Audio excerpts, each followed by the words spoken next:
May isang katangian na palaging makikita sa lahat ng magagaling na defensive team, at ito ay ang boxing out.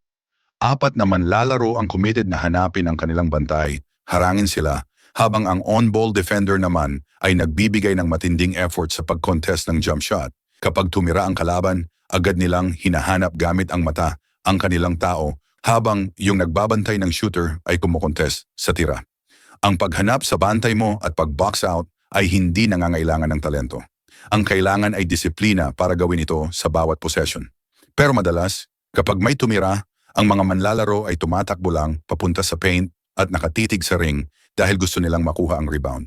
Ang nangyayari, nagbibigay sila ng unnecessary offensive rebounds na pwedeng maging dahilan ng pagkatalo. Kung iisipin mo, may humigit kumulang 40 hanggang 60 tira mula sa bawat kupunan kada laro. Ibig sabihin, maraming pagkakataon na maluwag ang bola at pwedeng makuha ng kahit sino.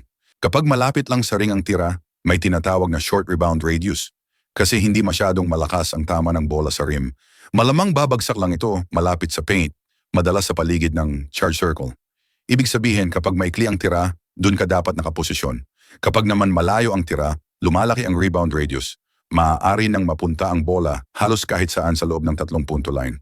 At dahil nagbago ang laro at mas maraming teams ang tumitira ng tres, mas marami na ring long rebounds, kaya lalong naging mahalaga ang boxing out. Mahalaga ring alam mo kung saan galing ang tira. Halimbawa, mula sa corner, madalas bumabalik ang bola sa shooter o kaya naman ay tumatalbog ng malayo.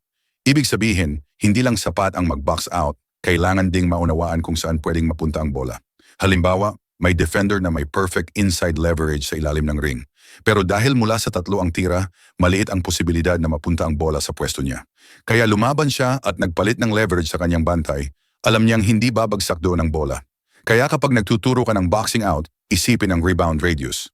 Mapapansin mo dito, isang defender ang itinutulak palayo ang kanyang matchup papunta sa baseline.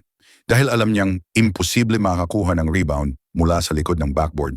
At sa kalaunan, player number 15 naman ang lumaban para makapwesto sa loob ng rebound radius at nakakuha ng offensive rebound laban sa 3 defender. Ay tinuturuan ang kanilang players na itulak ang kanilang matchup palayo hanggang baseline para bawasan ang tsansa nilang makakuha ng rebound. Makikita mo rin ang pagkakaiba. Sa isang possession, 2 Alabama defenders ang hindi man lang nag-box out, kaya nakapagbigay sila ng offensive rebound. Sa isa namang possession, nag-box out ang Northern Arizona, pero dahil naitulak sila sa loob ng rebound radius, nakapagbigay pa rin sila ng offensive rebound. Isa pang mahalagang usapin ay ang zone defense. Kapag may tumira laban sa zone, mahirap mag-box out dahil walang malinaw na matchup. Dito, obvious kung sino ang dapat i-box out. Pero ang middle defender ay naiipit dahil 2 ang pwede niyang bantayan, kaya nauwi sa wala. Ibig sabihin sa zone defense, mas kailangan ng effort para hanapin ang dapat i-box out.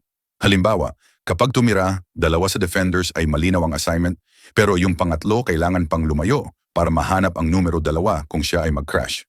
Kilala ang Syracuse sa kanilang 2 hanggang 3 zone na epektibo pa rin sa depensa. Isa sa mga dahilan ay dahil ang big man nila kadalasan ay halos 7 talampakan ng taas, kayang umakyat para agawin ang bola sa ere, isang malaking advantage. Pero kahit athletic at mahaba ang Syracuse, may pagkakataon pa rin na hindi maganda ang matchups. Makikita dito, 2 obvious na box outs, pero dahil sa rotation, walang naiwan para sa backside wing. At kapag mali ang talbog ng bola, nagre-resulta ito sa wide open offensive rebound putbacks.